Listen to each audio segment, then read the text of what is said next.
What would happen if you got a chance to look down a different road? Kate Reynolds. Her assistant said you could reach her at home after 8. Kate Reynolds was my girlfriend in college. I almost married her. You married? She didn't want me to go to London. We're standing at the airport saying goodbye, and she asks me to stay. So you left her. I took the road less traveled, Adele. And look where it took you. Everybody needs something. Well, what do you need, Jack? I got everything I need. Wow, it must be great being you. You know, I'm gonna really enjoy this. You just remember that you did this, Jack, okay? You brought this on yourself.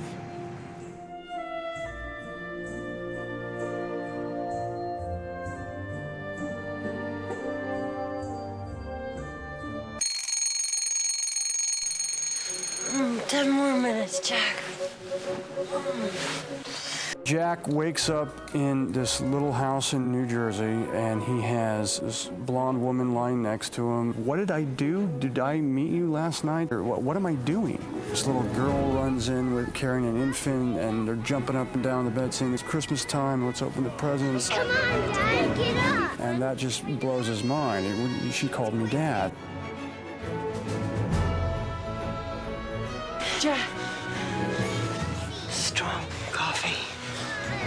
One of the exciting things about a movie like The Family Man is when you take a film like this is a genre that we're very familiar with. What would happen if a man got to take another look at his life? It's a very Frank Capra-like film. Our challenge was to paint this picture about a subject that we'd seen before in a really fresh way. Where's my Ferrari? The hell are you talking? What's he talking about? You got a Ferrari? But do something really original and vibrant.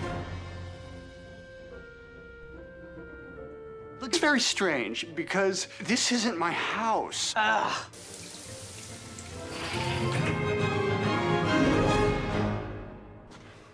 Do I get a receipt or something? Jack Campbell gets a glimpse of what his life would have been like if he would have chosen love instead of money and success. He's living a very high life in New York, who drives a very fancy car, has a lot of women in his life. Merry Christmas. And he's living a very fast-paced, well-envied life. And what he was really missing was love. I'm giving everything I've got to this deal, so in a way, I'm more Christmassy than anybody. You're my role model, Jack. It's not knocking this lifestyle. He's pure about it. He's honest about it. He's not in denial. He enjoys being a single man. He enjoys being a free man. He enjoys making money. So when we meet him, he's happy. Although he's a little bit ignorant about other possibilities, a little bit limited about what he could really feel as a person. Probably gonna want to buckle up, Jack. This thing moves. What's happening to me? Breathe into the bag, Jack. This kind of thing makes a lot of guys have to throw up. I've seen it happen before, okay? So if you feel the urge, you roll down the window and do it out there. But try not to get so worked up, Jack, okay? After all, you brought this on yourself. Brought one on myself. I didn't do anything. I got everything I need. That sound familiar? You mean because you thought I was cocky? I'm now on a permanent acid trip. Bag yourself, Jack. He's a guy who passed up this incredible woman. You missed Christmas, Jack.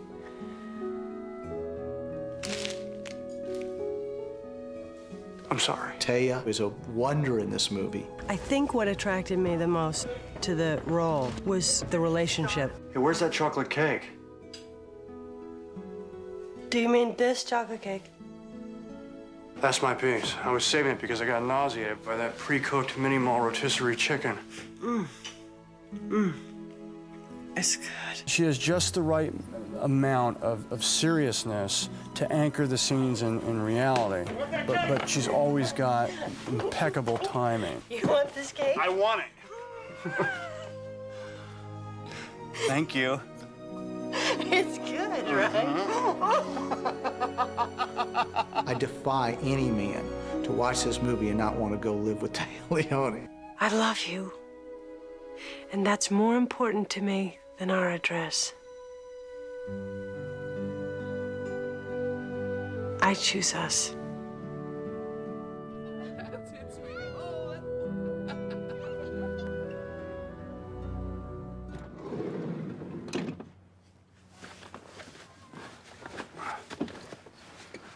just push the red button.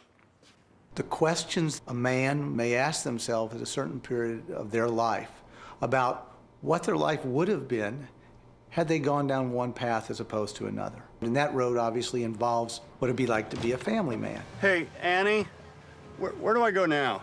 Big Ed's. Big Ed's Tires? Why? 'Cause you work there. You mean I sell tires? That's what I do.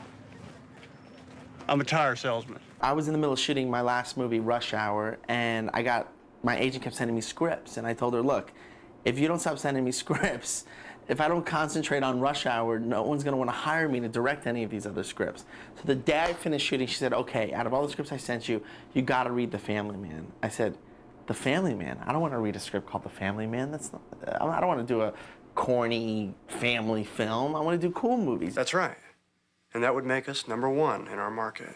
An hour later, I call her up and I say, this is the best script I ever read in my entire life. I have to direct this movie. She said, okay, I'm gonna call you back. So, when are you gonna leave that old corpse, Mr. Peterson, and run away with me? You know you could never satisfy me the way he does. She calls me back and says it's too late. Curtis Hanson is directing it. Curtis Hanson, who's a fine director, directed L.A. Confidential, and it appeared that we were going to be able to work out a deal for this group to put together the film together with Nick and with Curtis Hanson. Something in me made me call up the head of the studio. Well, you know what? God love you for that. I know this movie's gonna happen. I just want you to know, I don't want to jinx anything, but if anything bad happens, like if the movie falls apart, call me because I love this script so much. I had no doubts. I had no regrets. I read in the trades a few months later that Curtis Hanson's no longer directing the movie. So I called my agent and I said, what happened? Why didn't you guys call me to tell me about this movie falling apart? They said, oh, well, we spoke to the studio and they actually thought that you were too young, that you don't have a family of your own. You're Jack Campbell. You're better than this sport. I'm part of a family. I'm a family man. You can do this.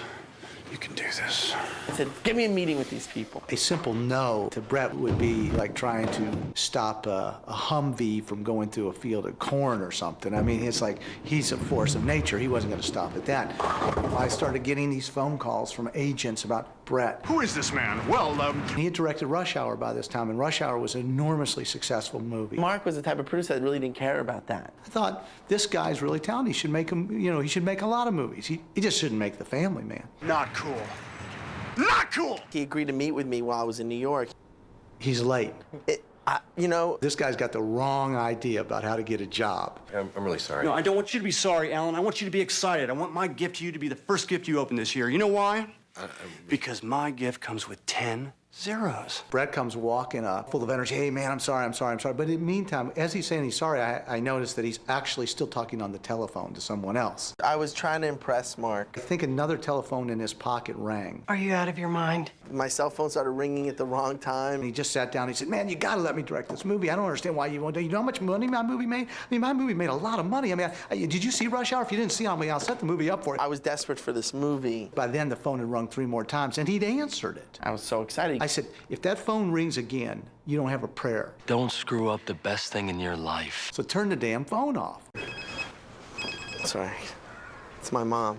If I hire this guy to direct this movie, then I must be the stupidest guy in America. But I'm in the middle of an interview. Let me call you right back. But what I did get from him was an enormous amount of passion. I was born to make this movie. You have to give me this movie. You don't understand. I get this film. I get this guy. I get these characters. This guy's got so much enthusiasm and all. He'd be fun to make a movie with. I was just so passionate about making this movie. So he had his foot in the door. And I just fought for it. He was never letting that door close again without him being the director.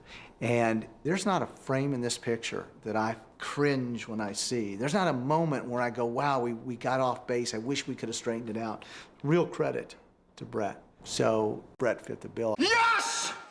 Victorious! We knew that in a film like this, you better have a movie star in the part because it falls into a romantic fantasy, romantic comedy way, but those things all turn on the talent. Good Lord. Do you know why I work here? Because you're the best damn tire guy in the state of New Jersey. You must have needed this every day. Dad, you need it in Mag Wheels. Customer waiting. They said, okay, who do you want to work with? I said, Nick Cage. What is it about you? He said, oh no, he's not gonna do the movie. One of the reasons he backed out of the picture at one time was that we were going to make a corny movie. I call everybody, it's never gonna happen. It's complicated. And it's often very hard to woo somebody back. It's like getting your girlfriend back after she's left you. It's not so easy. So I went off with the writers and I started calling friends of Nick Cage and finding out what kind of car does he drive, what kind of watch does he wear, what kind of clothes does he like, just little nuances about him. And I changed the Don Cheadle character that's in the movie. I wanted to make it really more interesting and more contemporary. Action dog. Hey, yo, Big Buster, y'all do the lotto here, right?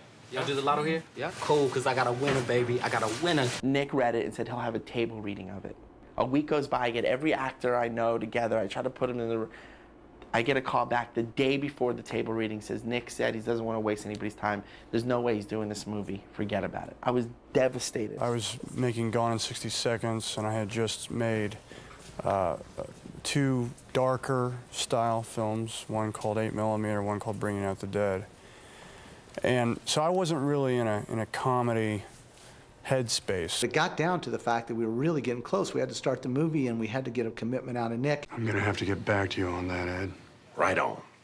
We went down to see Nick down in Long Beach at 1:30 in the morning on a set. What I was able to convince him is that the tone of the movie was not going to be some broad, you know, romantic comedy. I said, Brett's not interested in that. Look at him. And I said, I've never made a sappy picture. The examples that I was giving him was Kramer versus Kramer, was Terms of Endearment. You're really stunning.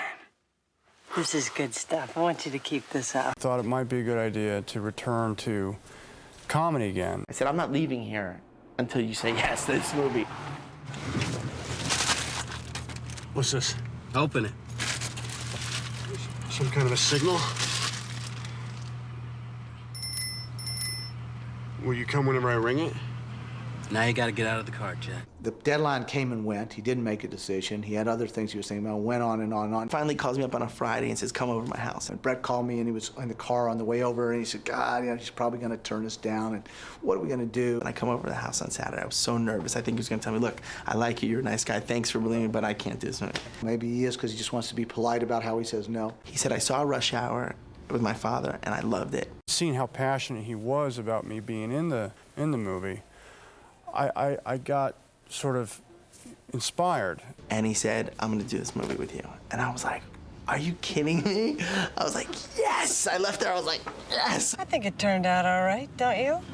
Yeah. Nick was one of the few actors who could both play the part of a guy credibly on Wall Street. You're a credit to capitalism, Jack. And at the same time, you would really enjoy what happened to him when this experience, this glimpse, took over. I woke up this morning here. Those aren't my kids. I'm not Dad. I'm not a dad. You're not my wife. You know what, Jack? It's not funny this time because I am really mad. I mean, really mad. I mean it. I don't even... What? Hey, what's that?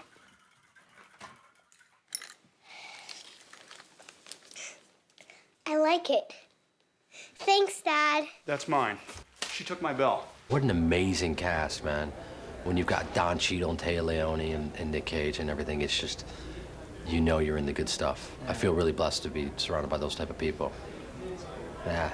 And quite frankly, they're very lucky to work with me. That was a hard part to cast. We had to believe that Nick would actually hang out with this guy and be his friend. Are you okay? I mean, you take off Christmas morning and, you don't tell anyone where you're going.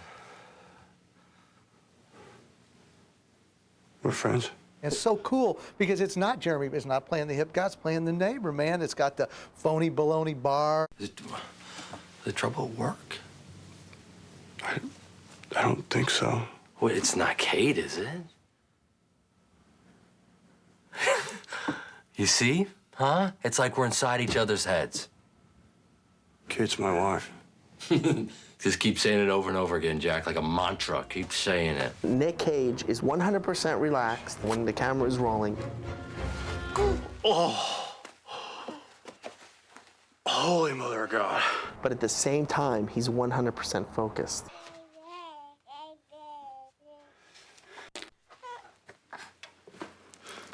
The moment that Nick is there and he turns back to the kid and the kid starts to urinate, he did not flinch, which is almost impossible because trust me, everybody around there was on the floor. But the problem is, the kid was underneath the frame line, so it looks like we could have cheated it, but it was 100% real. Where was my real dad? I don't know.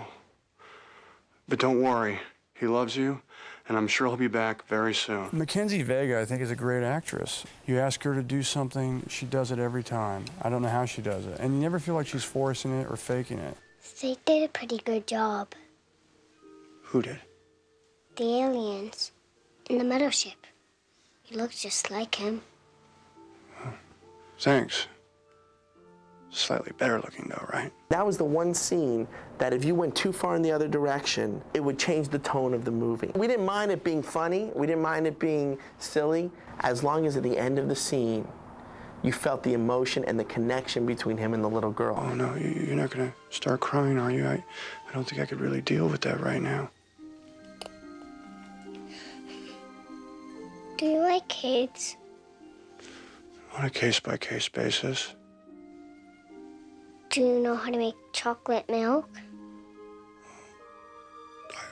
I think I could figure it out. Promise you won't kidnap me and my brother and plant stuff in our brains? Sure.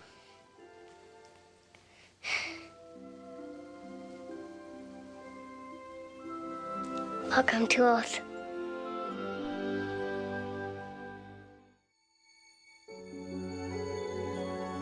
What if is a great question that everybody can identify with. Can you imagine a life where everything was just easy? You know, like where you ask for things and then people just bring them to you? It's wonderful. What Jack Campbell's going through is just a glimpse. Whether you want to call it a dream or a fantasy or an illusion or an acid trip or whatever it is, in his mind, it really happened. These past few weeks, I know I've done some unusual things. It's been interesting, that's for sure. I've done some good things too, though, haven't I? You've been Jack Campbell, and that's always a good thing.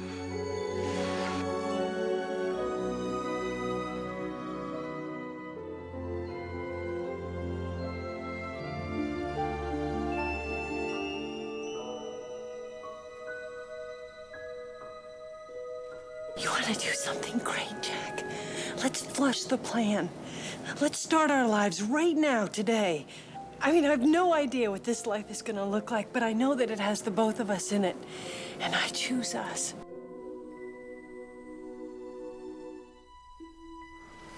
God, you're beautiful.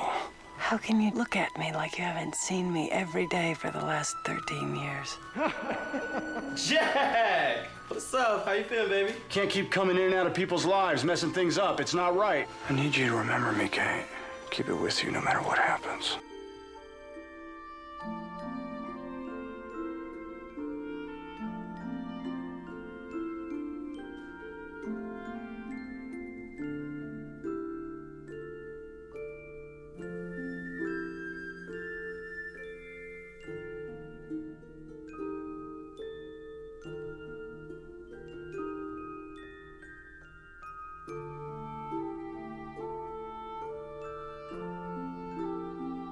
People have glimpses all the time.